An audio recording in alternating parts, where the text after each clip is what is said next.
Welcome to another episode of the Ride On Motorcycle Podcast, sponsored by Break Free. I'm your host, Jogo, and in this episode, we're going to bring on my good friend Q from YouTube channel Riding and Wrenching.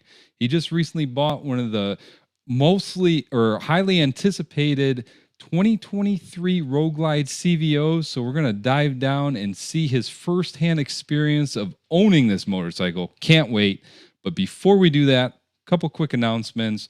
First off, as I mentioned in the intro, this episode is sponsored by Break Free. And if you don't know what that is, basically it's a little light that you mount onto the back of your helmet, and it works just like a brake light. No wires, no Bluetooth, Wi-Fi, nothing. You just slap it on and it simply works. And I'll give you a little more info on that here in a bit. And then also, if you haven't joined the Facebook group, my Facebook group, go on to Facebook and type in Jogo Motorcycle Adventures. Click join. We'll get you in there. Basically in there, I'll share all my upcoming events, just like this live podcast, or if I decide to do a practice session. And I'll also share some behind the scenes moments that I don't always share on YouTube. And just join. I'd love to have you. So with all that out of the way, without further ado, we're going to bring in Q from Riding and Wrenching, but you know how we do it around here. We got to bring him in properly with an awesome intro. So let's bring him in here.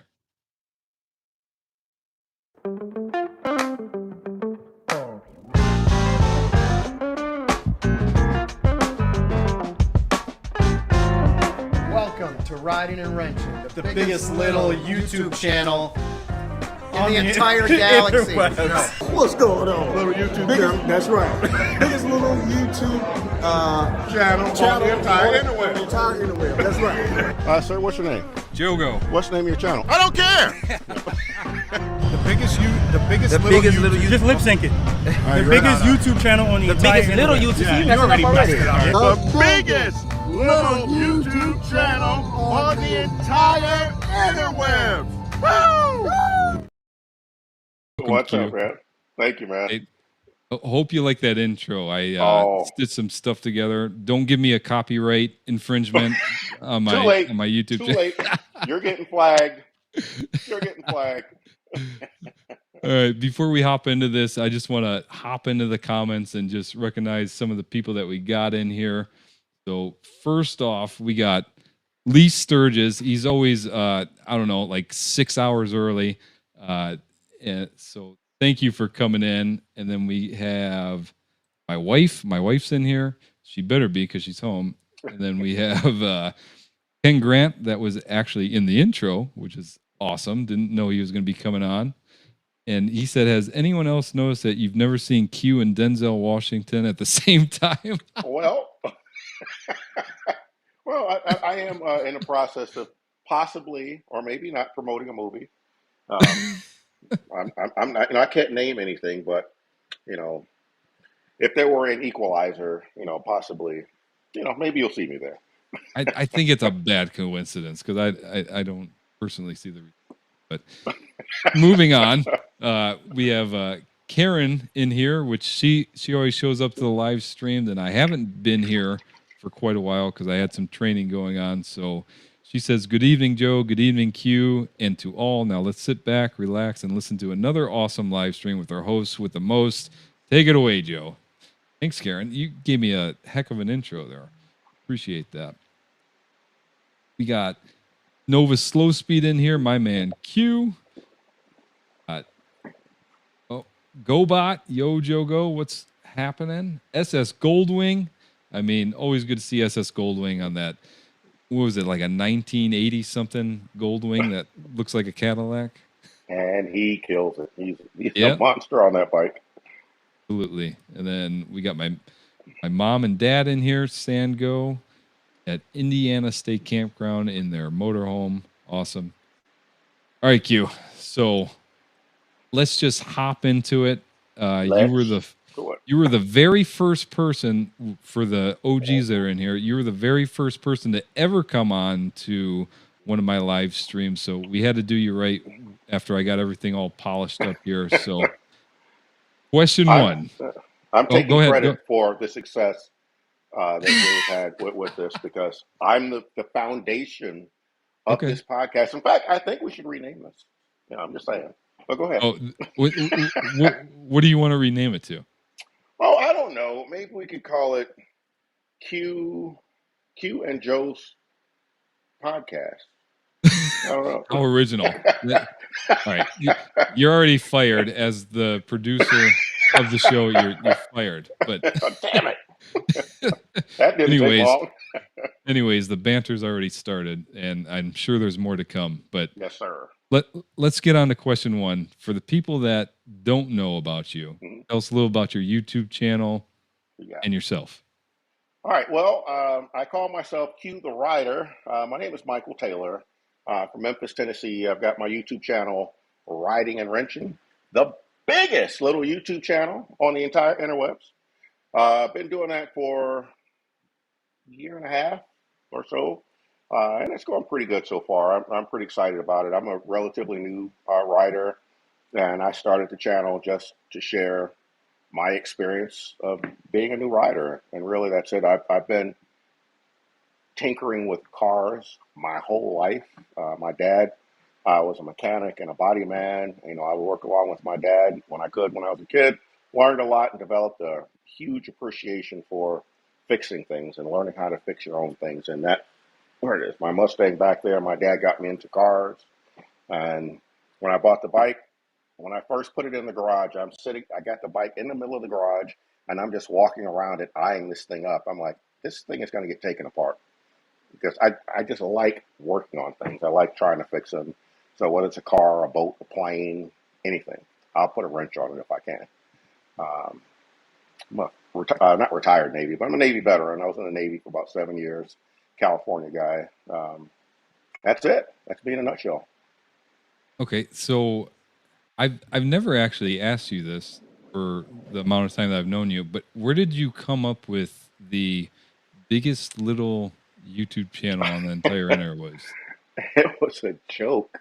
I was recording a video. Actually, all right, so when I first got on YouTube, I had no idea what I was doing. Didn't know anything about YouTube really, other than watching videos. And, I get a video that would get 75 views, maybe 100. And I would start paying attention to some of the more established YouTube channels, and they're getting thousands and tens of thousands of views. And you get these really big channels that might get millions of views. And I'm recording this video. I was kind of depressed. I'm like, man, it's the biggest little YouTube channel on the whole interwebs. And I recorded that. And when I was editing the video, I'm like, that's actually kind of funny. And so I stuck it in there, and people would laugh about it, and so I stuck with it. That's where it came from. It was just kind of a fluke, because I was depressed over my 100-view videos I was getting. Hey, that's fair. I've been there, but although you made the best out of that, that's a great saying. If I could steal that, I would, but I won't. No. I'll let you have that. You try that, I'm going to run you over with a motorcycle, sir. Well, all right, we'll bring that up here in a second. But this is a good what do you call that? Segue into the video that I'm going to show on how we met. But Lee Sturgis has a fantastic comment here. He said, "Riding and wrenching, not riding and wrecking," like Joe said. Oh my God, that's fantastic. Yeah, I might be changing the name of the channel, Riding and Wrecking. So edit. I would always say, or when you picked me up in Daytona after you dropped your bike on your foot, I called your channel Riding and Falling. But, I think Riding and Wrecking has a nice sound to it. It's got a phenomenal ring to it. Yeah. So for some of you that don't know, I want to show you guys exactly how I ended up meeting Q, and like it was the best scenario possible. So let's just roll it real quick.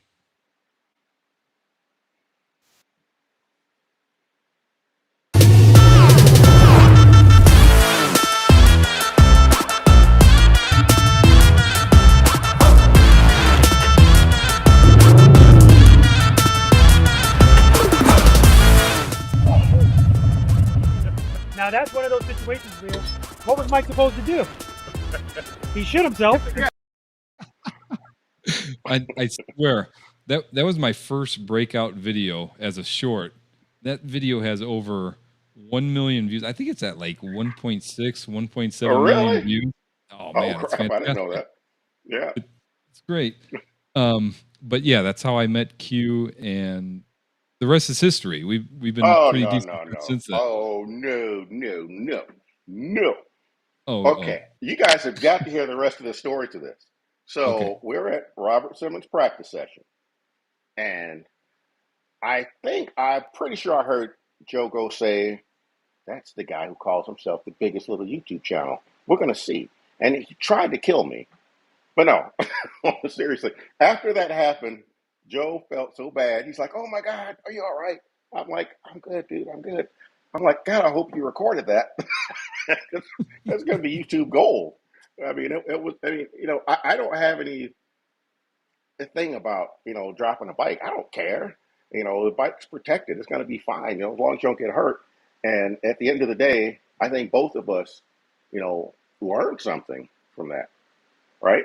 So like what I learned from that is you always have to be prepared because you don't know what's going to happen. And like I saw that whole thing developing. And in hindsight, and even like Robert said, I should have taken off and gotten out of the way. That would have been the best thing to do, but I kind of panicked and freaked out a little bit. But, you learn from it. So every experience you have like that is a learning opportunity. So I dropped my bike, I could care less. I learned something. So as Ken Grant would say, that was a quality drop. So I learned a lot that day. Hey, so you're welcome for that learning experience. Well, I appreciate you, sir, even though you tried to kill me. That's fair.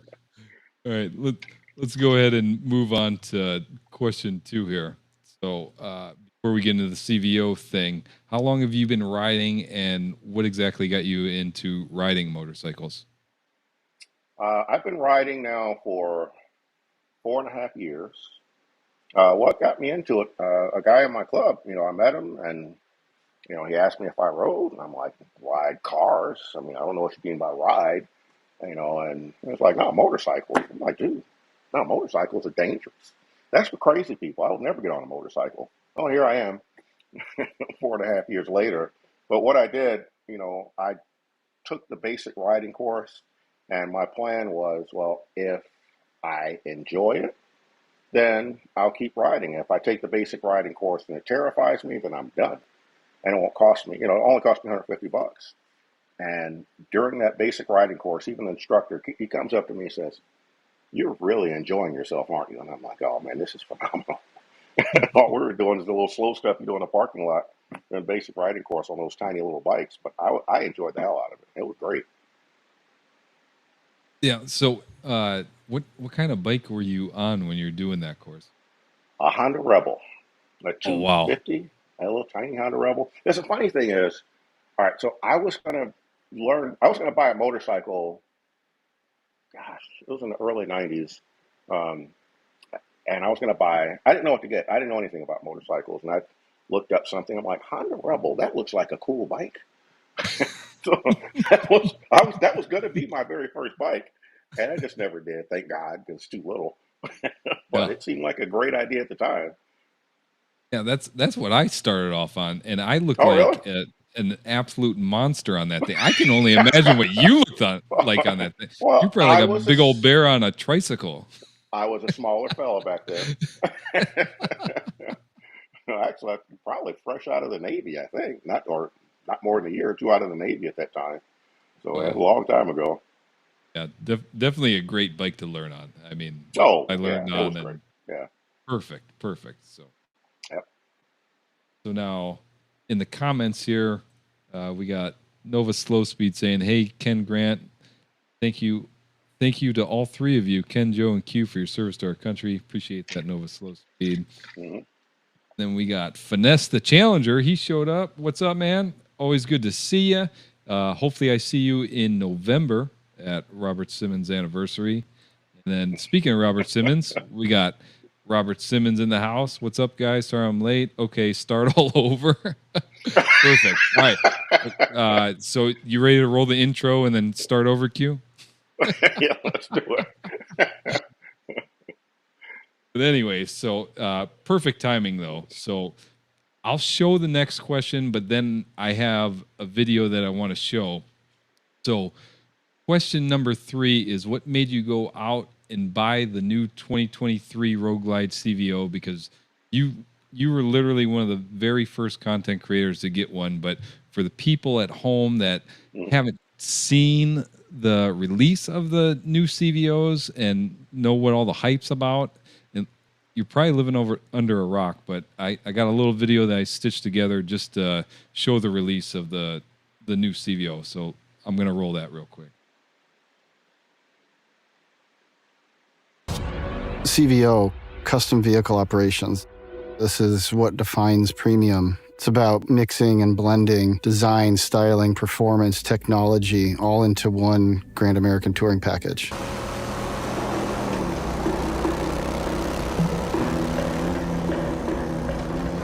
We wanted everything about the visuals to convey this attraction that makes them want to get on and ride. You're trying to add a new skin, if you will, with a little more tension. In terms of signature design elements, obviously the lighting, I think a lot of people will call that out first. It's the first thing you see on the motorcycle. All of that technology has a purpose. We really wanted to illuminate more of the road so that we could all, as riders, ride deeper into the night. So we got 2 versions of the CVOs this year, the dark platinum and then the whiskey neat. We redesigned the entire upper end of this engine, from cylinders to heads to our valve train to cams. It's all new. Really trying to go after that refined power delivery and performance that our customers expect. Prior to these new bikes, it's always been an analog instrument cluster, just the infotainment with nav and some of your music. That's all together now. We now have the largest display of any touring motorcycle on the market. That 12.3-inch screen just lights up the cockpit. It really engages the rider with the vehicle, gets them to see everything in plain daylight. The contrast, the screens, the optionality that you can bring forward while you're sitting there riding is just phenomenal.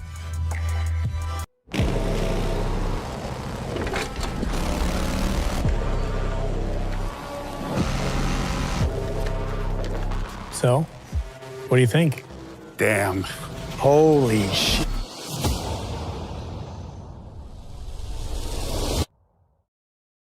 Video of the CVO release. If you want to see the full video, actually Harley Davidson on their YouTube channel has a whole 15-minute video of the release. And of course, I had to add in that end part of Cycle Fanatics, John and Robert from Be the Boss of Your Motorcycle at the end.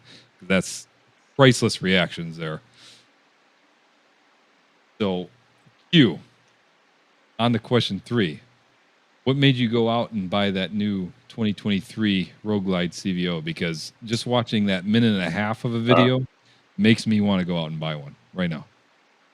Man, all I can tell you is that it moved. After I saw the video. I mean, family show, Q. Family show. I'm sorry. No, I meant the bike moved. What are you talking about? What are you talking about? No, the bike, I mean, I'm into tech. You know, I'm a techie at heart, you know, and, you know, I saw the tech. I'm like, oh, my God, that thing looks amazing. I've been eyeballing CVOs for the last couple of years, and every year they'd come out with one. I'm like, I'm going to get one. And then I would talk myself out of it. I'm like, it's a nice bike, but I already have a nice bike. But this one is just so different. It was so much new technology, and I just had to get my hands on it. I knew I was going to get it the minute that I saw the release. I'm like, oh, that's going to be in my garage. There's no way I'm going to pass up on that. Had to have it. Yeah, and honestly, I can't blame you. If I had the money, actually, my wife just commented and said, I don't think so. No, I had to have it, man. There's so much technology on it, and I just thought it was all so cool. I was like, oh my God, that's the coolest thing I've ever seen. And because it's like, I felt, you know, I've been riding for 4.5 years. I bought my first Harley in 2019, I think, is when I bought this bike. And when I first bought the bike, I'm like, man, you know, some of the technology on it just felt old when I bought it. And like, I feel like the tech that's on here is several years past what cars have already been doing for several years beyond that. So now you have this new Harley, which really took things to a whole new level, and it's just incredible, just an incredible bike, and it's exceeded my expectations because there's a lot of cool things that I've just seen on a bike that they didn't really go over, or maybe I missed it, but they didn't really go over when they did the release back in June. Okay, yeah, Mm-hmm. and we're gonna dive down into that a little bit here, but I do want to recognize that we ended up having Barber CVO 19 joining the My live man, stream in the building. and the building, baby. And then we also got Zan Biker. Hello, Joe and Q. Always good to see you. And with that, go ahead and move into question number 4. As I said, we're going to dive down a little deeper here. So, what features of the 2023 CVO do you find the most impressive and unique? Well, I'll tell you the first thing that blows me away with this bike is the fuel economy. The fuel economy on this thing is just, it blows my mind because I think I get about probably 43 miles a gallon, and that's hammering it. On my 18 Road Glide, if I'm hammering this bike, just really, on a long distance trip that's going fast, north of the speed limit, I've had my gas mileage drop to probably 34 miles a gallon, 33 miles a gallon. This thing, I was trying to make it get bad gas mileage, and it's amazing how good the gas mileage is. I think the best tank of gas that I have, I think I was going to get close to 300 miles on one tank. I mean, it was just amazing. In fact, the gas mileage was so good, I thought my gas gauge was broken. And I'm like, there's no way I still have gas. So I actually stopped because I was afraid. I'm like, I'm not going to run out of gas. This is ridiculous. There's no way this thing still has gas in it. And I could have kept going. I could have gone another 50 miles. So it was unbelievable. 300 miles? Yes, sir. Yes, sir. I That is don't know if I had a insane. tailwind. I was going downhill. I was actually because I rode to Ohio. I was in Maumee, Ohio. I had to go up there for work, and I was on my way back, and that was the time. I'm like, oh my God, they got some kind of special gas here in Ohio. Like, what the hell is this? It was unbelievable, and I was not going 70 miles an hour. I don't ride slow like that. That's too slow. Yeah, So yeah. I was So moving. I did the Bun Burner 1500, and my bike, I would have to stop going freeway speed probably about 10 miles over the speed limit, so probably like 80 most of the way. I was only getting like 175. And That's this bike. That's my 18. Mm-hmm. Yeah, and then I just got it tuned, and right now it looks like my gas mileage went up, but even with it being tuned, I'm looking at maybe 230-ish miles to a tank. So that is huge. That's good. Yeah, that's good. I mean, I think I'm getting around. I mean, I don't track it that tight every time, but I would say around 240 or so, maybe 250. I think is more typical. That one tank coming out of Ohio. I don't know what kind of gas I put in there that time. It was just unbelievable. I said it was pushing 300 on that one. It was unreal.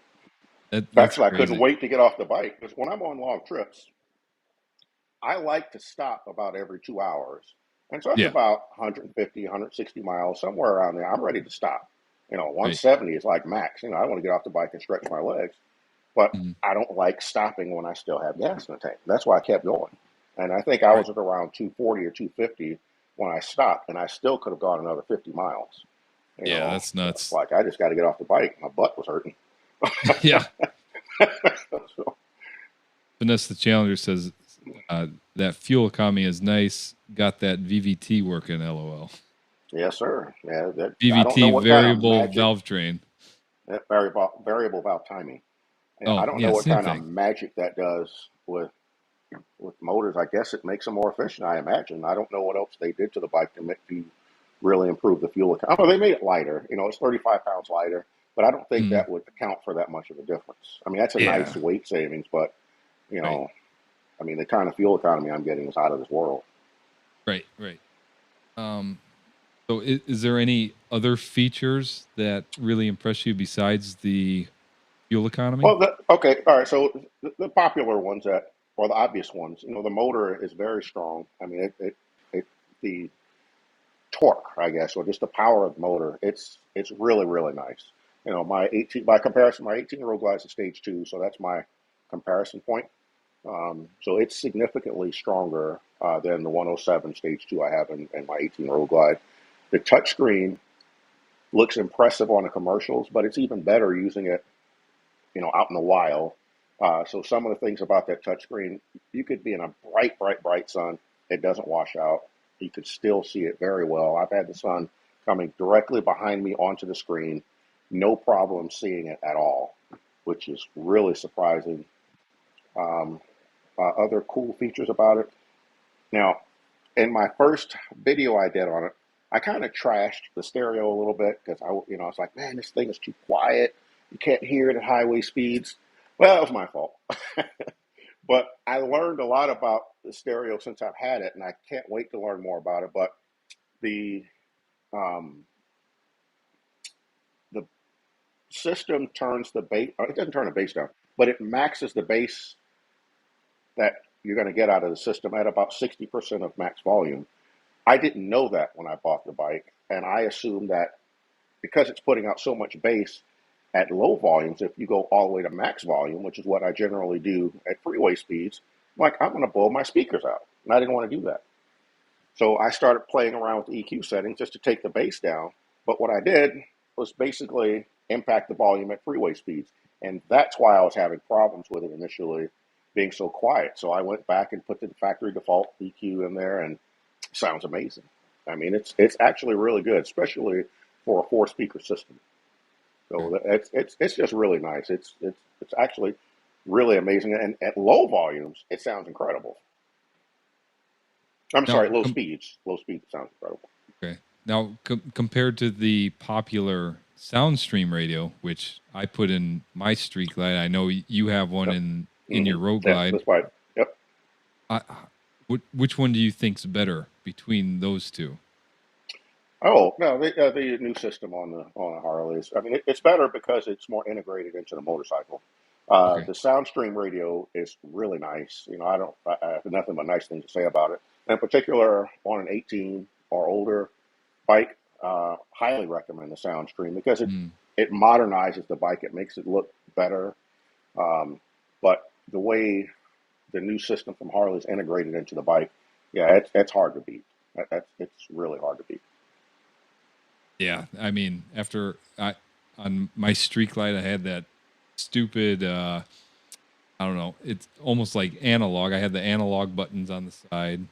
Yep. The Bluetooth, the screen was like 2 inches by 2 inches, terrible. Oh, you had that one. Okay, yeah. Yeah, slap the Soundstream in there, and it looks like It's freaking 2021 now. Yeah. Yeah, no, the Soundstream radio is really good. And it's got a lot of neat features to it. Yeah. And it modernized my bike. It looks good. There's nothing negative to say about it. Yeah, and then just comparing the two, this is light years ahead of it. Right. The one thing about the CVO radio that you mentioned though was about the Apple CarPlay. So you actually have to have a headset connected to the radio in order to use it. All right, so this is a requirement from Apple that in order to use Apple CarPlay, you have to have a microphone. Now, the only microphone you're going to get on the CVO is a Bluetooth microphone. So a Cena Harley branded headset is included with the bike, and that has to be connected. You don't have to use it. It just has to be connected. So actually, hold on 1 second. I think I got it. Okay. Should be sitting. Oh, nope, it's in the house. Anyway, I just tuck it away in one of the little glove boxes. I don't even have the microphone attached to it. All you need is the little part that connects the side of your helmet. And so if I'm going on a long trip, I just charge it up, I turn it on, and then I throw it into one of the little glove boxes, and now I can get Apple CarPlay. And it still operates normally. All the sound comes through the speakers on the bike the way I want them to, so it's fine. But how long? again, like I said, that's Apple. Apple is a requirement. That's not a Harley thing, but it's like that Okay. even in your car. Oh, okay. So what about Android Auto? Does that work fine with the CVO? No, okay. So Google actually is discontinuing the version of Android Auto, and as I understand it, you're not going to see it on any head units going forward in the future. There's some new product coming out, I Oh think. no. But no, they don't. You can't get Android Auto on the new CVOs, and any new head unit for anything that comes out will not have Android Auto, whether for a car, or motorcycle, or whatever. If it's new, obviously, if they already have a license for it, so you still get it with the SoundStream radios, or even if you get the new SoundStream radio, you have it on there. And I imagine any number of other head units that are already have a license for it, but something that's created new won't have it. Okay. So get an iPhone, get off that Android crap. So I that's a whole nother discussion for a whole different podcast. So you're saying that Android's going to come out with something new going forward? That's what I heard, but I was trying to find out online because I was doing some research on that when I was doing my own videos. I'm like, what's going on with Android Auto? But if you follow what General Motors is doing, General Motors pulled the plug on Apple CarPlay and Android Auto. And there's some new product that's coming out, and I think they might be the first car company that has this new product with Android or with Google. So I don't know what it is. You know, I don't have a Google phone, so it doesn't matter to me. But Yeah. I think it's a bad idea, and I think no doubt General Motors are going to find out that people who prefer Apple CarPlay, like, well, I just won't buy a General Motors car. I'll buy something that does have the Apple CarPlay. I don't understand why they're doing that, and I don't understand why Google is moving away from Android Auto. It's really frustrating to Google and Apple. They should have more support for motorcycles. It's the motorcycle specific features in there. I mean, why not? How hard is that? It's just software. I don't know. That's crazy to me for them to even get rid of either of those two. If you're unfortunate to have an iPhone with Apple CarPlay, or fortunate to have Android Auto. Ness Chandler said, I heard about Android Auto as well, but who has an Android? Ha ha ha. Well, sir, for the more sophisticated people, we have Android. The dumber part of America, I apologize to any of my subscribers that have an iPhone. I don't know why Joe hates you. I'm just kidding, guys. I don't care what kind of phone you have. As long as you're subscribed, we're good to go. Yep, your money. Do what you want to. If you want to waste it on Android, have at it.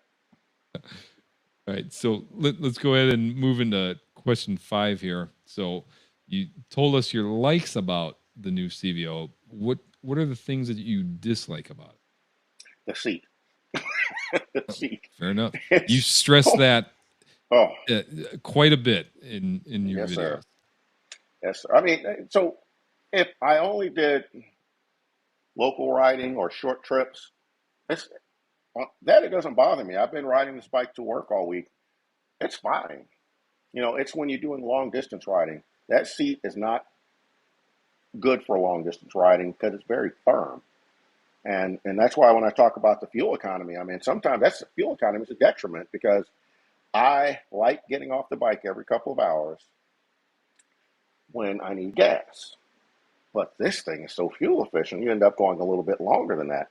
And I'm dying to get off the bike because the seat is so hard. So that's my number one complaint. And I'm going to fix that one way or the other. You know, I'm either going to buy a new seat. I'm going to get this one, you know, recovered and add some more padding to it, or I'm just going to buy a seat pad, you know, when I'm doing long distance riding. That's my number one complaint. You know, there's a couple of minor, some of them aren't minor, but there's a couple minor things that have popped up. You know, it has a kickstand interrupt. Oh, yeah. Yep. And so what that does is when you're riding, if you put the kickstand down, if the bike is less than 10 miles an hour, as soon as you pull the clutch in, it shuts the motor off. So I don't like that. You know, that's something that I hope they change. What else?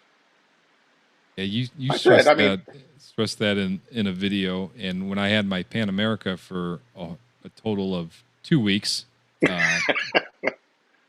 Same thing. And I feel like they pulled a lot of the technology from the Pan America and put it into the CVO, which is kind of cool. Yeah, I think I think the hand controls on the new CVOs are kind of styled after Yep. the Pan America. The wheels on the CVO look like the Pan America wheels a little bit. I mean, it's the same spoke design. I don't know what other options there are with the Pan America, but I've just seen them online. And so, yeah, I think there are a couple of cues that were taken from the Pan America on this bike. Now, what about the suspension? So, in my opinion, after having the Pan America, I feel like they should have put that suspension on all of their CVOs because it's buttery smooth. And Mhm. I mean, yeah, it's electronics, so more electronics, more problems. But I mean, that's the best darn Well, suspension I you know, ever rode. the difference between those bikes, I mean, the Pan America likely has a lot more suspension travel, so it has more room to absorb, the freeway bumps. You're not going to Mhm. have that much suspension travel on these bikes. I think I would imagine when they come out with the CVO limited, those will probably have taller shocks, which is going to Okay. give you even more suspension travel, and I think that's what contributes to the comfort of the ride. Now, this suspension that's on here is actually pretty good. Mhm. There are 4 adjustments to it, where you can adjust the preload and a dampening, and it's actually pretty good. I'm really happy with it. Because I think I rode this bike to work Monday through Wednesday. Then I rode this one, my 18, today, and the 18 has a Wilbur suspension on it, and the Wilbur suspension is really good. I would say the ride quality on the 2 bikes is comparable. So I think the suspension on the new CVO is actually pretty good for the size of the suspension that it is. I think you can look at a Pan America, that's a taller bike. It's got a hell of a lot more room for suspension travel, and those are going to ride better just because of that. Okay. Yeah. In my And then, opinion, I'm not an engineer, automotive right. engineer, but that's just one humble man's opinion. We got a comment from Jimmy the Bull, something that he doesn't like about it. He says price tag. And Ah, in conjunction with that, you just literally posted a video about mhm. comparing buying a bone stock Road Glide and a Yeah. CVO. And you can say what you found out about that if you want. Oh, absolutely. I mean, I would say buy whatever you want. That's what I would say for starters. But we all know that most Harley riders, you get that bike home, the first thing you do is start customizing it. And with the Harleys, there's so many different options on things you can customize. You can do your seats, your exhaust, your all sorts of engine work and other accessories. When you start adding up the cost of how much you spend on all those accessories, you end up spending more than if you just started with a CVO. Because with the CVO, in order to take, a stock Road Glide up to be competitive with the CVO, you're going to have to do a stage 4. What was that, 10 grand? You do a custom seat, you do heated grips, you change out your handlebars, and um, what else? The stereo. Oh my God. The stock Road Glide has a 2-speaker stereo without an amplifier. You do that, you start adding up the cost of all of these upgrades that you do. You may as well buy a CVO, and then there's fewer upgrades to do. You're still going to change things because I'm going to change things on this bike, but I'm not going to spend another $20,000 on it or $10,000 for that matter. There's going to be nowhere near that. There's going to be more cosmetic things that I'm going to do to it. And so at the end of the day, the CVO is actually it's a great price for what you get. Now, for people who aren't going to do all those upgrades, then yeah, it's not a good value for them. But for people who spend the money on those upgrades, you may as well start with a CVO because at the end of the day, when you go to sell that bike, you will not get your money back for all those accessories. It's just not going to happen. Now, maybe there's a rare person that does get their money back from the accessories, but the overwhelming majority of people, 99.9%, you're going to lose a massive amount of money on all those accessories that you bought. That's the number one thing that I learned is right off the rip when I got a Harley, they said Mhm. when you go to sell it, whatever you put on it doesn't matter. It's literally the price of the bone stock bike. unless it's a CVO, because that brings the price tag up quite a bit. Yep, that's true. And it blows my mind. But you're still in better shape as if you had, like, let's say, like an Indian or a Honda. Just kidding. Shape. Just kidding. Well, I mean, it's interesting because, those bikes, they come with a lot more options or standard options, I would imagine, than what you get with a Harley, but they have to. They don't have a choice. Right. Yep. That's the ongoing conversation. People that love There's nothing wrong Harleys, with it. they'll pay through the nose, less options. I think Robert said this a couple times. We'll pay the most money for the less options and not pay cheaper money for all the options. Right. But it is what it is. Yep. Sure is. SS Goldwing says, hey, watch it now. His bike has more options probably than my bike right now, and his bike is 20 years older than mine. And I bet it rides better than mine. Six says, I just got done a little while ago putting mine back to stock for trade-in. Yeah, that's another good point. Is you kind of want to save all your stock parts so that way if you do end up selling your bike, you can slap all the stuff back on. And I think you did that with your Street Glide, didn't you? I sure did. I took a bunch of stuff off the Street Glide. Actually, some of the stuff's up there on the shelf. I still have it. But I put my saddlebag guards on the CVO. I did my motorcycle drop guards, my cup holder, my cell phone holder. I think those are the only accessories I put on this bike from the CVO. I'm thinking about, I really want to put my tab mufflers on here just to see what they sound like. At some point I'm going to, swap a new pair of slip-ons. And I would love to hear, what those tabs with zombie baffle sound like on here. I saw Robert's video and I'm like, man, I got to hear it in person now. Yeah. I'm looking forward to that. Yep. And I think they're one of the first exhausts to come out with that black chrome. Mm-hmm. I think them and Chromeworks. Yeah. Yeah, that's a good game to get ahead of there because nobody really has that black chrome for all the flat black. Right. All right, cute. Let's move into question 6 real quick. And then we're gonna move into something real quick, sponsor of the stream. So how does the new CVO compare to your 2018 Road Glide Limited? That's a great question. Well, obviously it's more powerful. So that kind of goes without saying. I think the big difference is just this bike, I have it custom made for me, and it is amazingly comfortable.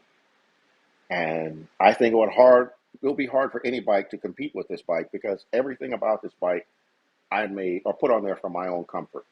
Handlebars, floorboards, everything.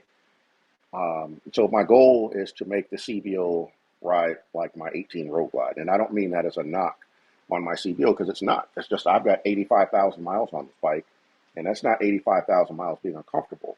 So I keep refining this bike and adding things and changing things, and I really have it dialed in now. So I know exactly what I want, and that's what we're going to be doing with this bike.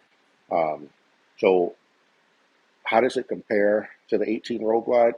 It's not as comfortable, but it shouldn't be because this bike is custom made for me. But the technology is everything that I hoped it would be, and in some cases more. I love that touch. I love the screen on here. I love that it's huge and it's so bright. And the power. Oh man. Okay, so this bike has the tab mufflers, zombie baffle stage 2, and it's freaking loud. This one sounds like a sewing machine. I'm getting used to it being quiet. So that's a little, I might miss the quietness when it's gone, because if this bike were as loud as this one, I don't know. That's going to be strange. You actually mentioned you actually kind of like the quietness of it so that way you can hear everything that's going on. I'm getting used to it. I'm getting used to having it quiet. Well, there's nothing like having a little bit of rumble because again, I did ride my 18 Road Glide to work yesterday, and it's so weird hopping back and forth between the bikes because the hand controls are so different. Okay. So, I've been riding this bike for a couple of weeks. I broke down and rode the 18. Well, I didn't break down, but I decided to ride the 18 to work yesterday. And when I got back on the CVO today and went to work, I'm like, oh my God, how do these controls work? Because they're so different. They're just so different. Everything's, some things are on the opposite side. I'm like, oh, wait a minute. The volume over here or over here. And then where the hell is my cruise control? And it's, it takes a little bit of getting used to, but, right. It's just hopping back and forth between, the two bikes that are just radically different in terms of the way the controls work. Yeah, I can kind of relate to that from the Pan America because I still obviously I'm never getting rid of Sheila, my 17 Street Glide when I was hopping back and forth between those. What's that? I said get a Road Glide, but go ahead. Oh yeah, no. Anyways, but hopping between the Pan America and the Street Glide, and then even with the new Road King, when I'm hopping back and forth, it feels different. And it's definitely a challenge to figure out what you're doing there. Yeah, I mean, it only takes a couple of minutes because once you get used to it, it starts to come naturally. And the controls on here, I thought were going to be challenging. They're easy. You'll pick them up really, really quick. It's just that they're so different than, my 18. And even something simple like the location of the blinkers, so they're still on both sides, but on my 18, I just have this natural place where my thumb automatically goes when I want to hit the blinkers. Well, sometimes I do it on this bike and then you do something completely different. You end up changing the menu screen or strange things happen. Like, what the hell is this? I have to remind myself that I'm on a different bike. And after riding it for a couple of days, I'll get used to it again and I'll remember, but then I'll go back to this bike and still make the same mistakes. So it's just, it's not a big deal. It doesn't bother me. It's just different. Yeah. I mean, first world problems having two bikes. I mean, exactly. Absolutely terrible. Yeah. I mean, wish we could have a third. Yeah. All right. With that question out of the way, I want to roll into the promo for the sponsor of this stream, Break Free. And if you don't know exactly what Break Free is, I have a little video that I put together explaining exactly what it is. When you're riding on two wheels, there's one rule you can't ignore. If they can't see you, they can't avoid you. That's why we have to do everything we can to be more visible while we're out on the road. In this video, I'm going to unbox and review the Break Free Smart Brake Light. Let's talk features for a second. This light is special because it's completely wireless. You don't need to use any apps or connect it via Bluetooth to use it. So how does it work? It has sensors in it so it knows when you're braking or slowing down. This is great because sometimes we use engine braking to slow down. That means we're not using our brakes, so our taillights aren't going on. This will give the motorists behind you a heads up that you're slowing down. It has a rechargeable battery that's supposed to last 8 to 12 hours depending on which mode you have it in. This light is IP65 waterproof and weighs in at 7 ounces, so it's really light. For the light itself, it has 100 LEDs and it's a single one-button operation, so they keep it simple. We have the light all mounted to the helmet, now we have to test it. Let's roll, baby. Okay guys, we are on the bike. Let's test this bad boy out. Downshifting should illuminate it. All right, now I'm slowing down with the brakes. Making a left. Okay, so now we're coming up to the stop sign. We're gonna do a hard stop. Should have blinked. All right, now we're gonna do some head movements to see if this thing's gonna blink or not. They claim that it won't, so we'll move my head up and down, side to side and stuff. All right, now I'm rolling off the throttle.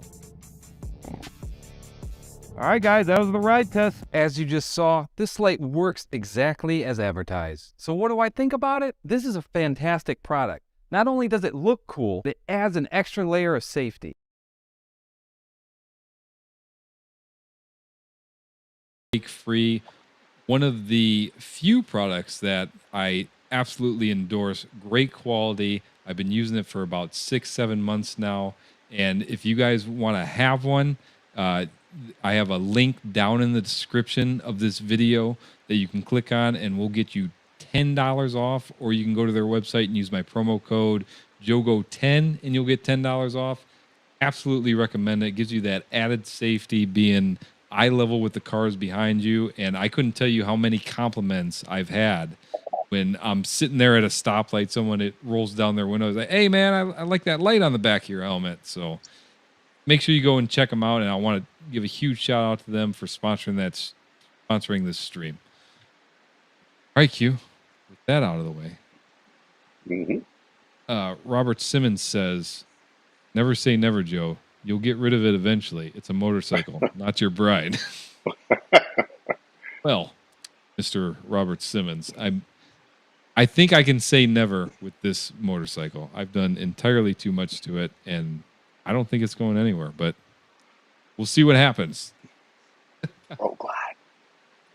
Road Glide. Ness says, Road Glide, Street Glide, same bike, though. Okay. I'm just messing around. No one needs to get all wild.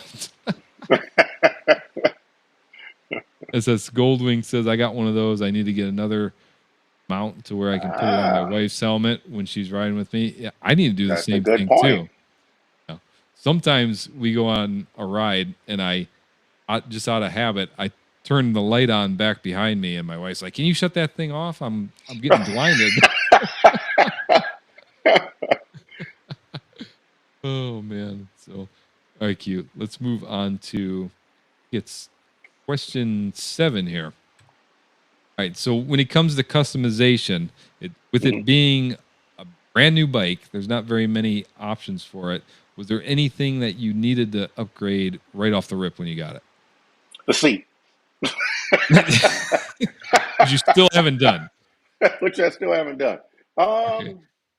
Upgrades. No, honestly, no. It out the box, it's phenomenal. I mean, there's comfort things. Again, I do long distance riding, so I had to put highway pegs on it, and it has chopped engine guards. So I was a little concerned about that because there's so many people that I've heard say you can't put highway pegs on chopped engine guards. Well, yes, you can, and I did.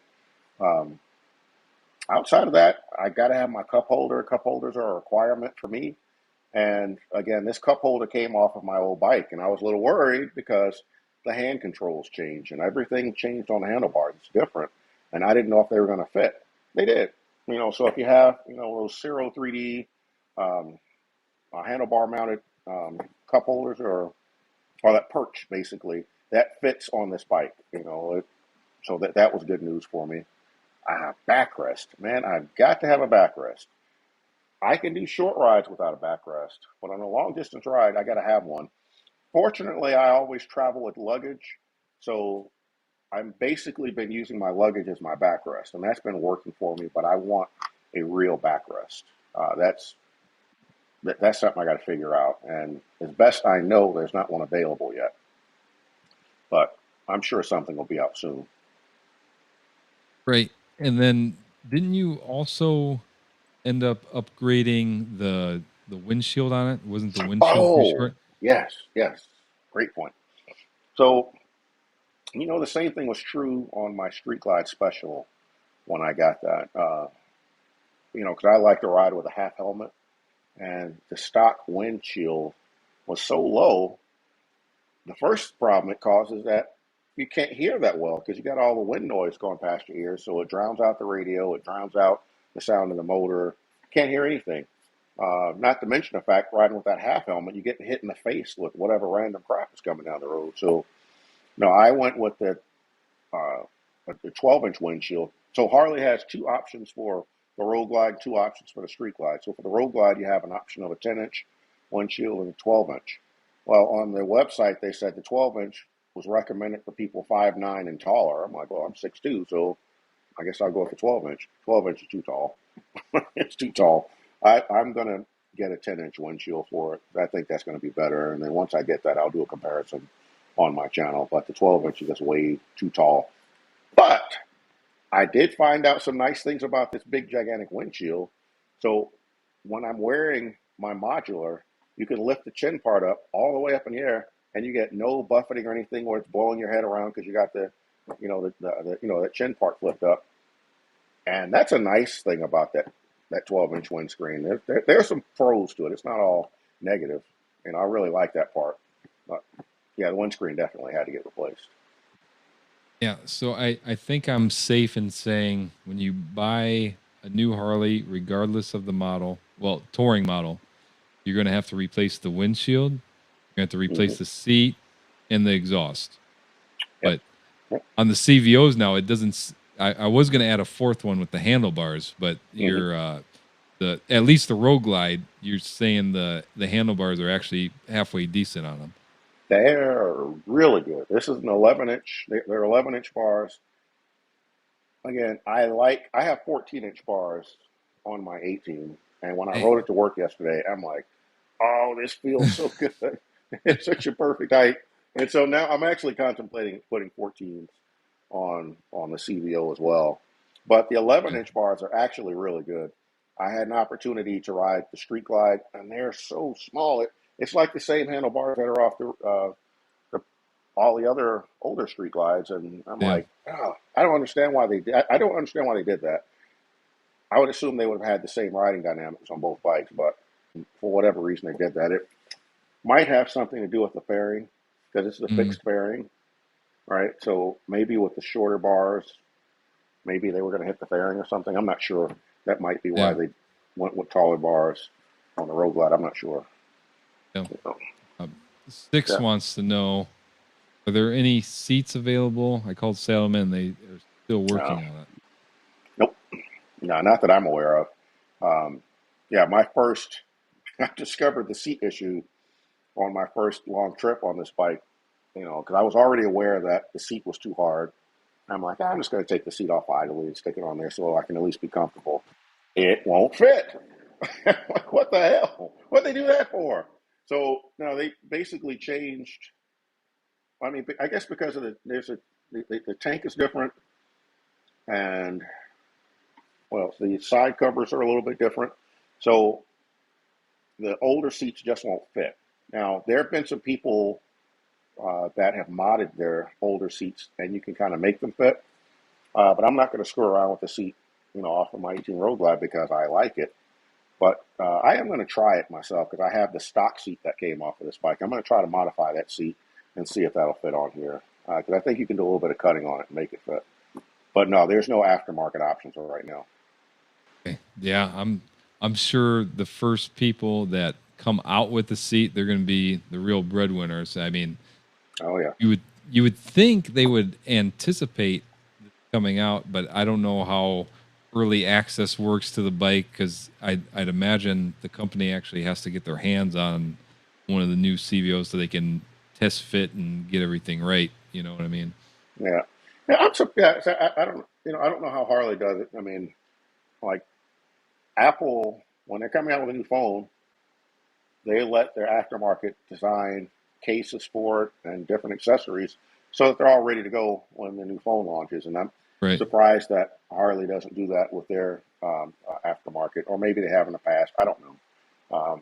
But they could have had more accessories available off the bat. Or maybe they did, and maybe the accessory companies didn't want to do it because there are no bikes out there yet.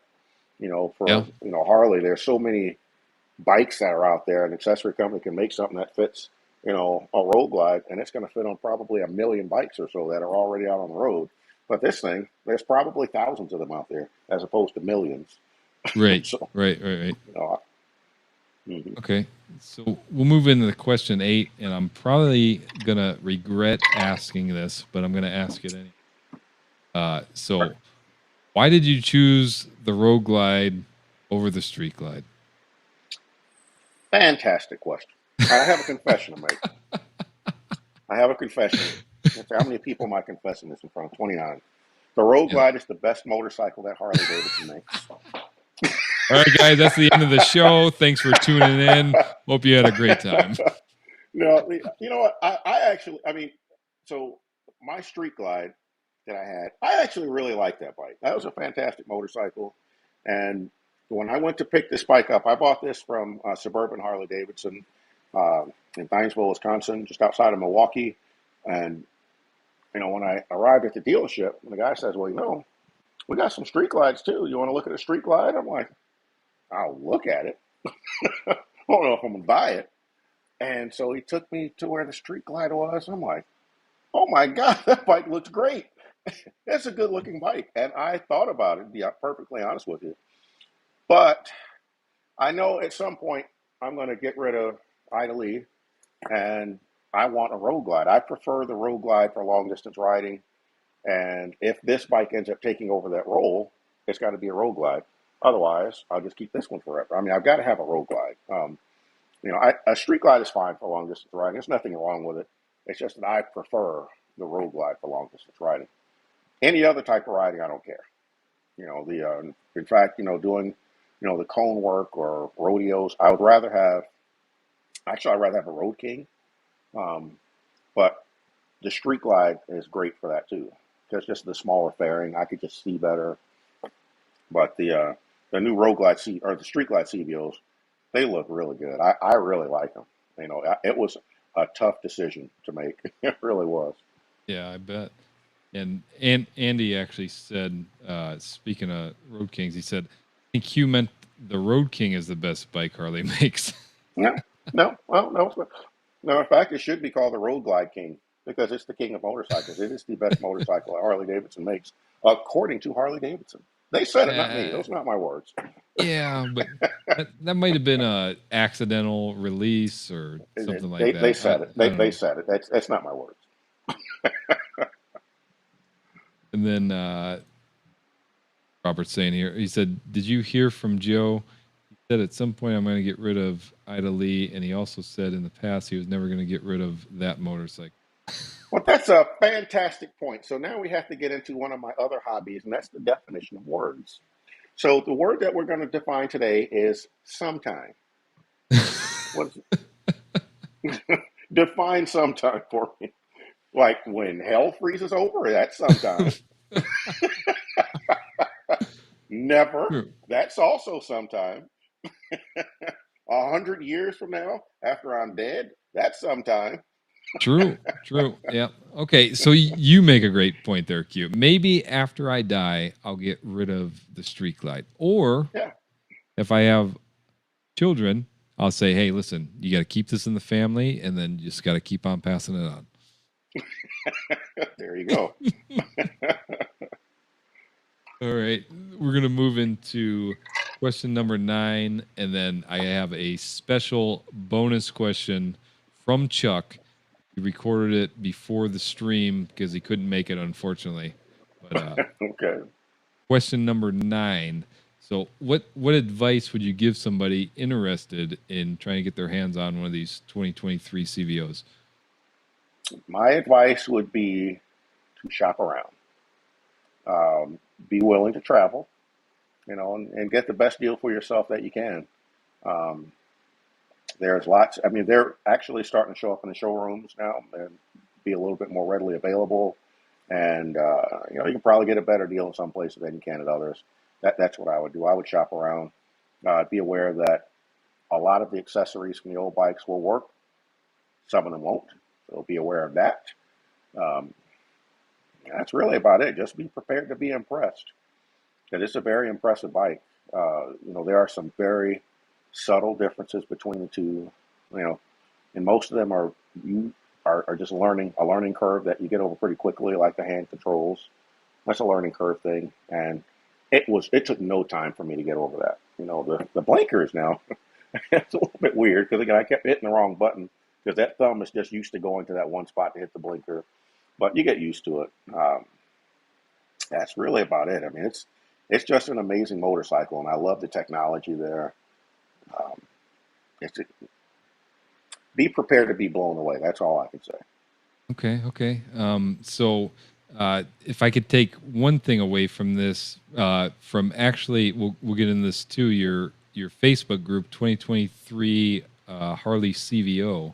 I've been seeing a lot in there of, you've been posting it, I think a couple other people posting it, that some of these dealers are marking these bikes up beyond MSRP, like a lot. Way over. I mean, the biggest I've heard of is about $15,000. That is and nuts. I'm a free market guy, so if there's somebody willing to pay 15 grand over, well, let them pay it. Right. That somebody won't be me. if the dealer had insisted on some markup on the bike, I would have turned it down. I would have passed on it, but that's just me. I'm not paying that. I am an early adopter with things, iPhone or whatever I get. Oh, dude, that new iPhone VR headset, I'm getting one.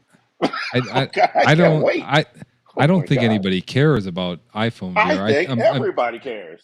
Well, wait till you see I the content that's going to come on riding and wrenching after I get it. Are they going to have a VR of being able to test ride the new CVO? You never know. You never know. I've got so many great ideas I'm going to do with this thing. I am stoked. But anyway, I forgot what I was saying now. Yeah, I don't know if you know the name of the podcast is the Ride On Motorcycle Podcast, not the Ride On Apple VR Motorcycle Podcast. Dang it, I forgot what I was saying. Yeah, so I do have the Facebook group, 2023 Harley CVO. Do you have to have an iPhone to join? Yes, you must have an iPhone to join. If you have a Harley, that would be a nice add-on, but you must have an no, of course not. Yeah, and I'm in that group, and it's actually a pretty cool group because as you were saying, you don't have to have one of these CVOs to join. You can be in there and just learn about them because there's a lot of active members in there asking questions and then bouncing ideas back and forth, and it's a great group. So make sure you guys look it up and join. Yeah, extraordinary group of guys that we get in there, and my goal is to try to keep the scammers out. So many of the Harley groups are just loaded with scammers. And I'm learning how to spot them when they try to click on the page. So I've turned away a few people. There's a couple that I've allowed in because I wasn't sure, but I've got my eye on them, and I'm going to yank the plug on them as soon as they do something stupid. Right. But it's a great group, very active, a lot of good people on there, just sharing.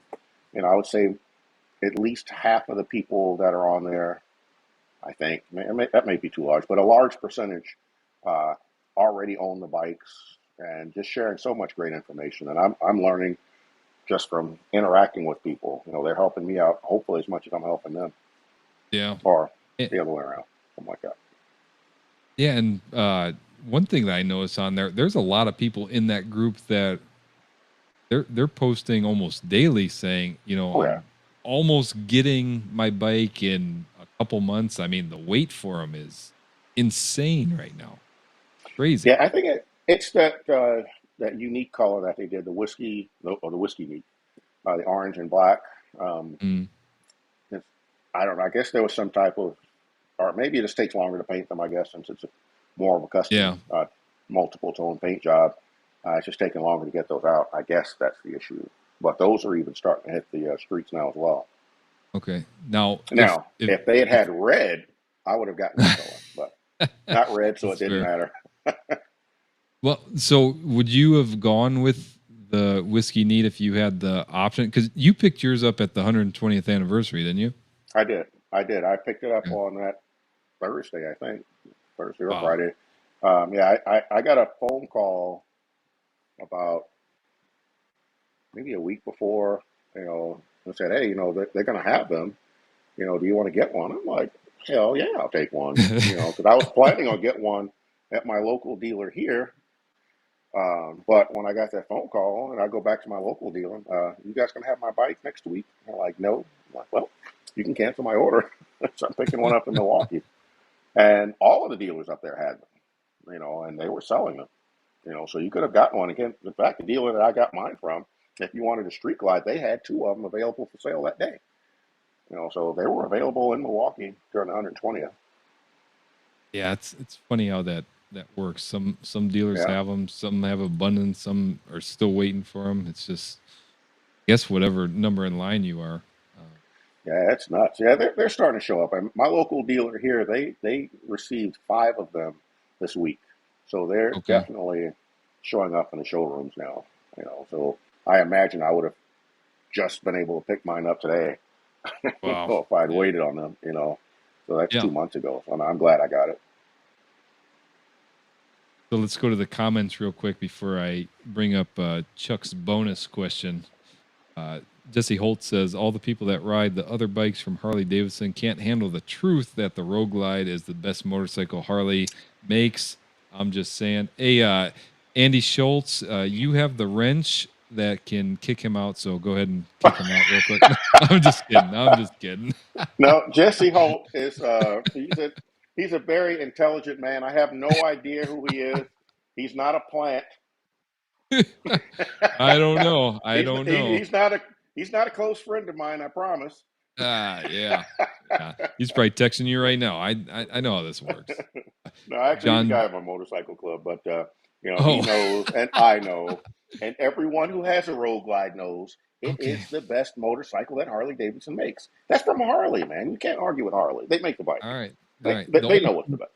Only Road Glide that I will get is, I will admit live on air that I do like the look of the new Road Glide over the Street Glide. I'll put it out there. All right. It's a night and day difference from the old Road Glide. John W. says, true, I've had dealers tell me it's sold out, to other dealers telling me it'll be in next week, to Harley hasn't released them yet. They're just all over the place, man. Be the boss of your motorcycle. Robert Simmons, Joe, excellent job on this live stream. Appreciate it. If you guys are enjoying this, hit that like button. Really help this get out there. Andy says, yes, sir. Joe's doing a great job. Appreciate that. Biker, all of Joe's live streams have been good. I appreciate that. But if you dive down into my channel to my very first live stream, you might change your mind. Wait a minute. The first one was the best. No. My very first one. I had 2 live streams where it was just me. Standing in my basement with none of this back behind me. It looked like I was in a jail cell. It was pretty bad. Oh, here's a good one. Jesse Holt says nobody cares about expensive Apple products. Correct, sir. Oh, no. See, who's got the wrench? Yeah, kick him out, No, Andy, leave him in. All right. So I think we have gotten through all this. Chris Workman says, good evening, everyone. I think he might be the guy from Workman Experience. And all right. So with all that out of the way, gone through the chat, let's bring in my friend Chuck for him to ask the bonus question. Let's see what he has to say. Hey Q, Chuck here. Long time no see, buddy. My question for you is, you ready to get your behind kicked by Joe in that slow race at Robert Simmons' YouTube anniversary in November? You might have beat me, but I know for sure Joe's gonna kick your butt. Well, that's all I got. And by the way, I want a rematch. Take care. Did you get that, Q? Oh yeah. So the 10th question here is, are you ready to lose a slow race in November at Robert Simmons' YouTube anniversary? No, I'm not ready to lose the slow race at Robert Simmons' anniversary, because I'm not going to. I'm going to call it right now. I am going to beat you badly, sir. Oh, okay. All right. And hold on a second. This is my show, not your show. I'm going to call it. I'm going to beat you by at least, I don't know, we'll say 3 seconds, or you're going to put your foot down. Well, you must be smoking whatever Chuck's smoking, because I will say that, given that I'm the reigning champ, I don't have to defend myself. Who won the last race? That's right. I did. Hey, that was between you and Chuck. That wasn't between you and me. That's right, because Chuck is a different person. Exactly. I mean, obviously, he's got longer hair than me. I mean, he talks different. Well, this is the same old Q, and Q is going to win. They don't call me Q the Rider for nothing. Okay. Maybe we should. I feel like we should put something on the line here. For the loser I want has your to pride. I want your pride. I'm going to put your pride in a box, and it's going into my saddlebag, and I'm bringing it back with me. Okay. That's all I'm saying. All right, so we better both box up both of our prides. I don't need mine. Well, I will use mine, because I'm going to win. My pride provides balance to the universe. Okay. Right. It's going to beat the pants off you, sir. I'm going to win. I'm saying, save yourself the embarrassment, Joe. This is going to be a nationally televised, an internationally televised event. And I hate, you're a good friend. Outside of the fact that you tried to kill me, you're a good friend. And ordinarily, I don't befriend people who try to kill me, but I'm going to beat you. I'm just going to beat you. Oh, Robert asked a question. He says, are you claiming that you're going to beat Joe, or are you going to beat all involved? Well, I am going to beat Joe and anyone else, sir, including yourself, that wants to get froggy. I'm available. I'm available to all. I don't run away from any challenge. Somebody needs to stop this villain. And just for the record, me and Q are gonna have to do a one-on-one, and then at the end of the practice session, we'll do the group one, and I'll still beat him. And if Andy's in it, Andy's gonna win hands down. So I'll admit to that. I'll bow down to Andy, but I'm not. I will beat you. Oh man, I will beat Andy. I will see who else do we have on this call. We have Finesse the Challenger. He got an Indian. He don't stand a chance. Anybody on here? Just come to the homecoming or the anniversary, and let's get it on. Let's get it on. Oh man. Robert says, unfortunately, I don't participate. Let's see how you do against the rest. Yeah. No problem. Okay. No problem.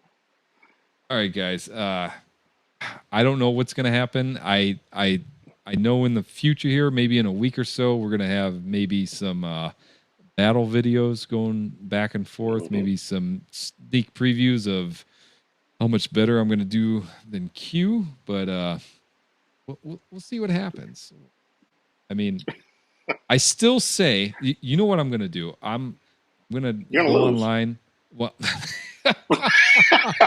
that's not going to happen, but I'm going to come up with, I'm going to try to find some type of custom belt, like a wrestling belt. Thank you. Put my name on it, please. Well, no, we're just automatically going to put Andy's name on it.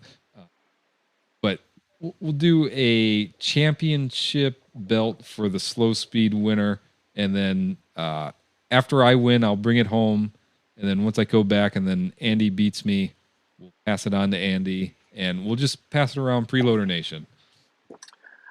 I'm not passing it to anybody. I'm winning it. I'm taking it home, and it will be on my shelf here in the riding and wrenching garage, where it will sit until someone is capable of taking me out. It's just not going to happen.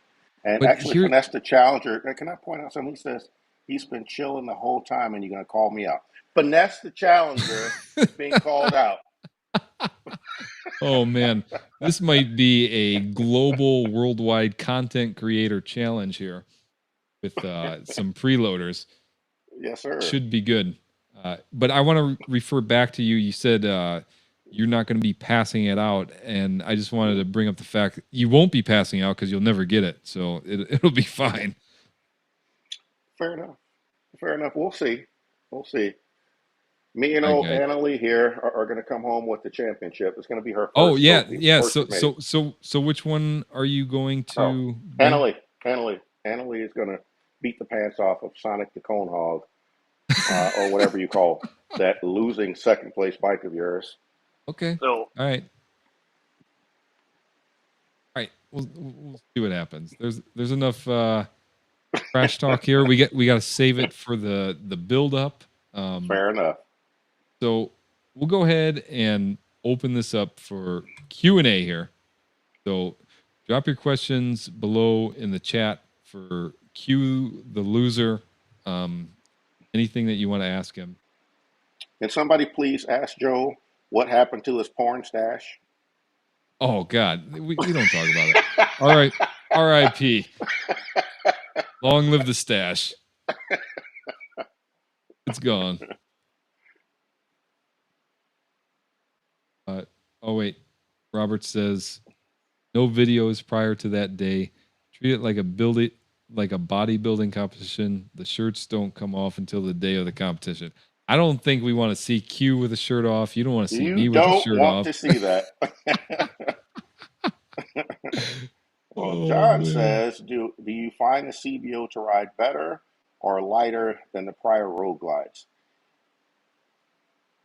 Better is a Oh, there it is. tough one. Lighter, yeah, anything is going to be lighter than my 18 Road Glide. This 18 Road Glide feels like a tank because I've added so much weight to it. Mm. You know, between the wheels, these wheels I put on this bike are heavy. It's heavy coming off the kickstand, so my Road Glide just feels like a really heavy bike, or my 18 Road Glide does, and so it's not even a fair competition. Any bike feels lighter than this thing. Does it ride better? In some way, in a lot of ways, it does. I feel like it's maybe a little bit more nimble. You know, I mean, it's 35 pounds lighter. I can't say for absolute certain that I feel the 35 pounds, unless you're talking about pulling it off the kickstand, in which case it feels about 100 pounds lighter. Um, but does it ride better? In some ways, it does. Yeah, in some ways, it does. But again, this bike is, or my 18 is still more comfortable for me for a long distance ride. In fact, I'm going to Atlanta this weekend. I'm going to be leaving tomorrow after work, and I was debating which bike I was going to take, and I'm going to take this one because I'm going to be more comfortable. I've already done several long distance rides on this bike, and I know it, but this bike's still more comfortable, so I'm going to take my 18 on my trip to Atlanta this weekend. Okay. According to Robert, I watched his last video, and I swear to God, every 10 seconds he would say, "It's just so damn flickable." It's so damn flickable. If you haven't rode this, it's so flickable. That's a good way to describe it. All right, and then Lee Sturgis asks a question. This is to both of us. What was your favorite at Lock and Lean? I'll let you. What was your favorite what at Lock and Lean? Both of you. Right, like the favorite part of Lock and Lean. Oh wow, that's a great question. Um, I'm going to say my instructor Ken. That dude is a riot. Okay. I learned a lot from him. Um, but in terms of the class, what was my favorite part of it? That's a good one. I would say that it helped me to expose the biggest weakness in my slow speed riding, which is uh, right U-turns. I knew they weren't as sharp as my left U-turn, but I didn't realize how bad it was. So that really got exposed. Um, and since going through that first Lock and Lean class, you know, I'm so passionate about this stuff that I got home and I went to work. And I'm like, I'm going to fix that problem. And that's all I did was just right turn, right turn, right turn. And then I would throw in some left turn just so I'm like, okay, I know that feel. Let me duplicate that feel going to the right. And it helped. And my goal is to get to the point where mentally I can't tell the difference between my left U-turn and my right U-turn. That's important to me. I learned a lot about wheel placement. Now that started my issue with wheel placement, or challenge with wheel placement, was getting exposed with Robert Simmons' class, because when we would do the um, the maze, and then when he put the keyhole on the maze, I'm like, man, why can't? Or actually, it wasn't even the keyhole; it was the abominable snowman, because he has 18 feet at the top of it, and I couldn't do it. And I'm like, I can do an 18-foot U-turn. How come I can't get this? And Robert was telling me it's because you're this far away from the cones. You're taking up all your space. But the reality is that I didn't know how to execute good wheel placement. I had no idea how to do it. And it was just a matter of just trying to feel it, I guess, or guess my way through it. And, guessing is not a strategy. Guessing is not a process. You need to know what you're doing. And so I would say that's something that Lock and Lean helped me really dial in, and I'm better. I'm not going to say that I'm perfect. I still have a lot to learn, but I'm a lot better. So so hopefully I answered the question without going on for too long about it. Is that what you asked me? Okay. I think my favorite part was they teach a technique which is almost against what Robert teaches, is you keep on looking, you turn the handlebars first, and then you turn your head. But after you get good at it, you're basically doing everything at the same exact time. And the reason why they teach you this is because you have to know exactly how far or exactly where you're placing your tire. So you can't turn your handlebars until you know exactly where your tire is, and then you turn your head and eyes after you turn, which has helped me quite a bit. And it's to the point now to where I'm literally looking at where my front tire is, and I'm turning my head and eyes at the same time. And the other thing is you have to turn with a purpose. So when you go to turn, you're turning. You're no hesitating. You just have to do it, and that just made a world of difference for me. All right, let's see what else we got.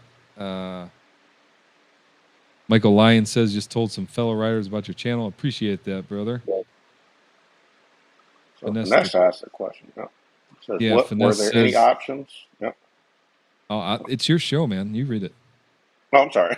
My apologies. I'm talking out loud. No, so you're I'll good. take that. Were there any options or features that you were hoping that Harley Davidson was going to add to the new CVO that they did not? That's a good question. That's a great question.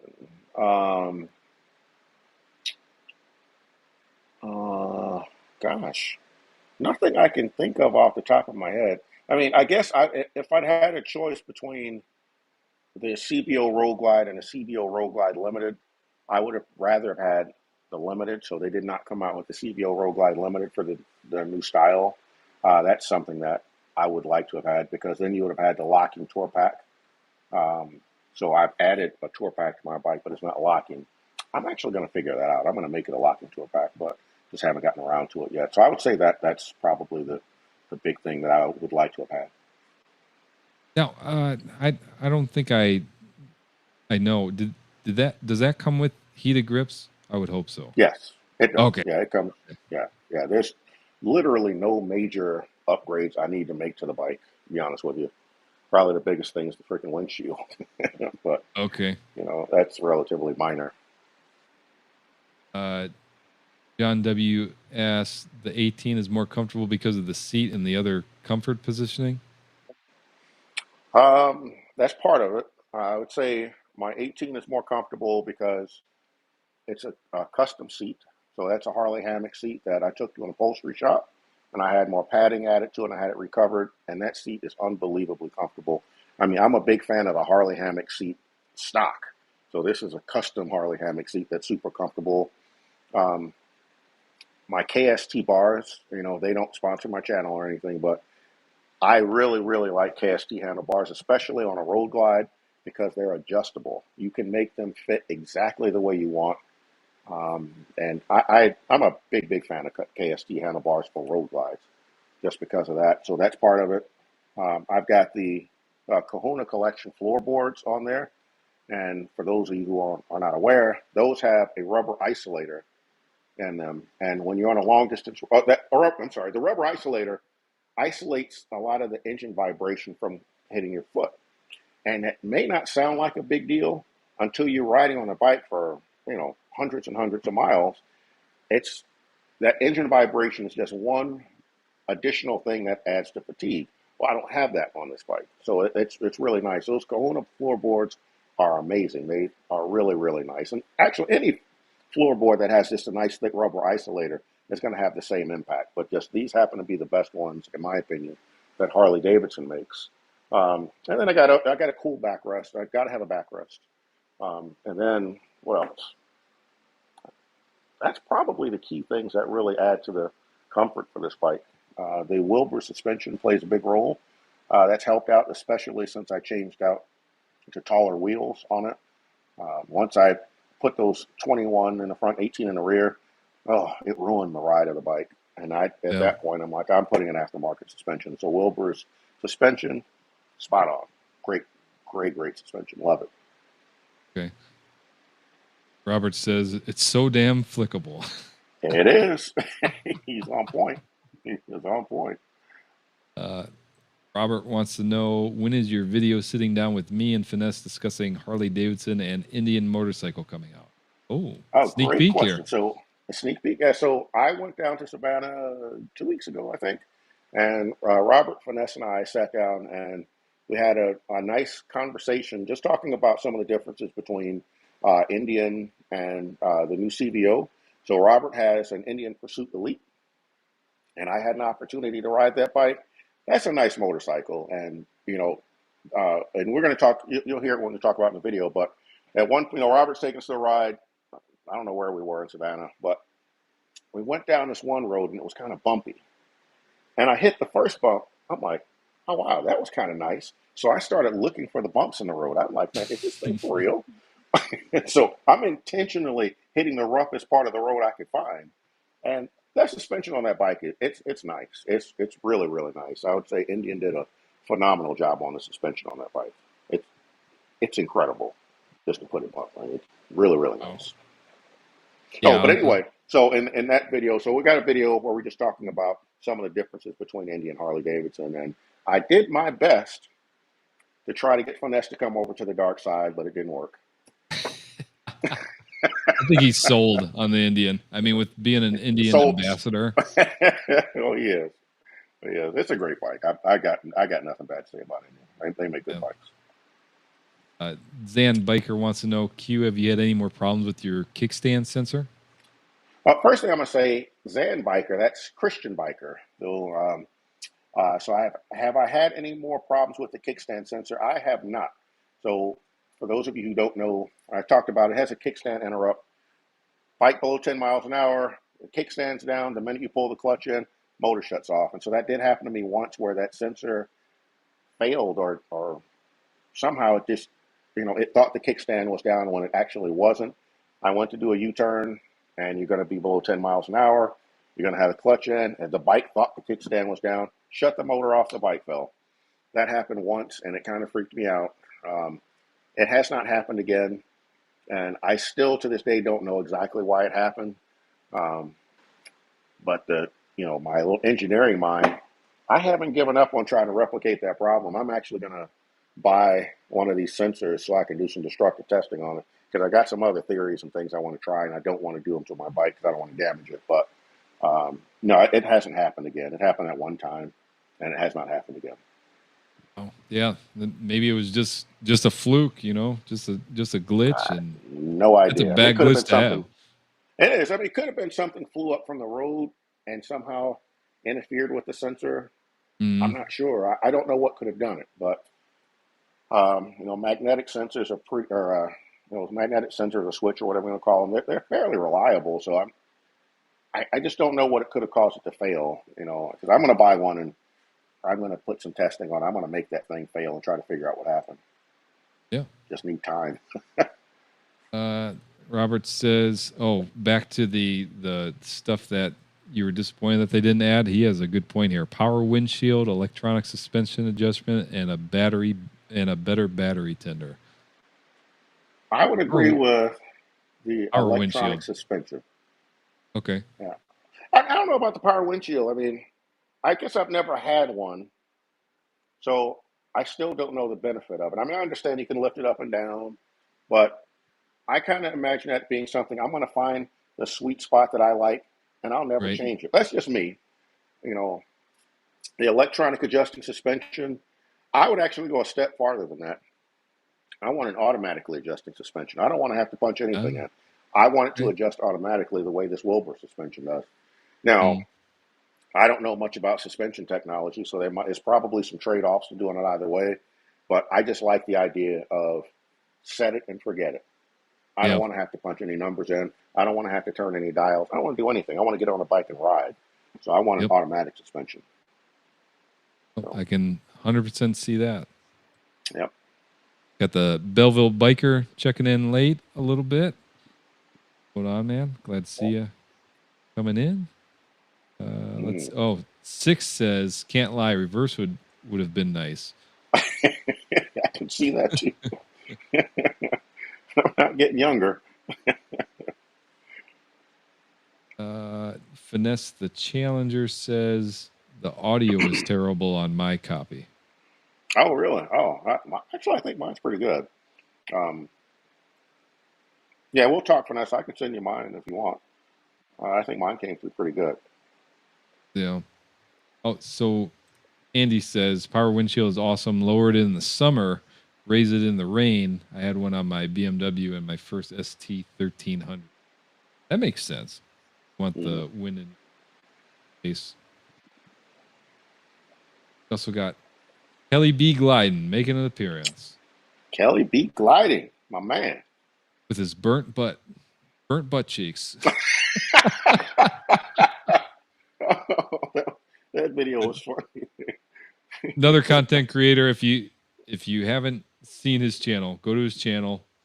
Look at the video where his saddleman seat burned his butt, and he's not exaggerating. Yeah, that was an awesome video.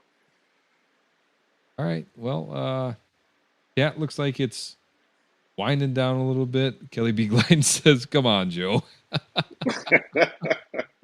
You will forever be known for the burnt butt from the saddleman's seat. I burnt my butt. All right. Well, if you don't have anything else to add, Q,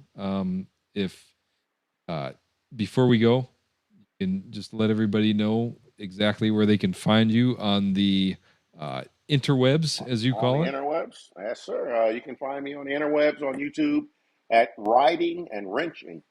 You can also find me on Instagram, Riding and Wrenching. I also have my Facebook group, 2023 Harley CVO. Come check me out there. Great group of guys there. You can also find me on Facebook on Be the Boss of Your Motorcycle on Robert's page. And you'll see me at Harley events, and I'll be at Bikes, Brews, and Barbecue. I'll be out there with my boy Kelly B gliding and Just GQ and a whole bunch of other people going to be there. There is a bike rally in Knoxville, their first rally. I'm going to go to that. That's the week after Bikes, Brews, and Barbecue. I'm going to do that as well. And then I'll be at Robert's practice session and anniversary in November. So yeah, I'll see you on the road, or come check me out on the interwebs. Yeah. And you can also find him during my live streams being the neighborhood heckler. Always Yes, heckling. I am. I will. I do. Guilty. And if you guys want to see him personally lose in the slow race in November, make sure you stop out Robert's anniversary celebration in November. And I'm sure Robert will post those dates, and can't wait to beat him. And Q, appreciate you coming on as always. Anytime, my brother. Anytime. And we'll see you soon here in November. And yeah, thanks for coming on, man. All right, guys. See ya. All right, guys. That's going to wrap it up. If you guys are watching this on the replay, I'll end up putting a playlist right here for all the other live streams that I did. And as always, this is Joe Go from Joe Go Motorcycle Adventures. Until next time,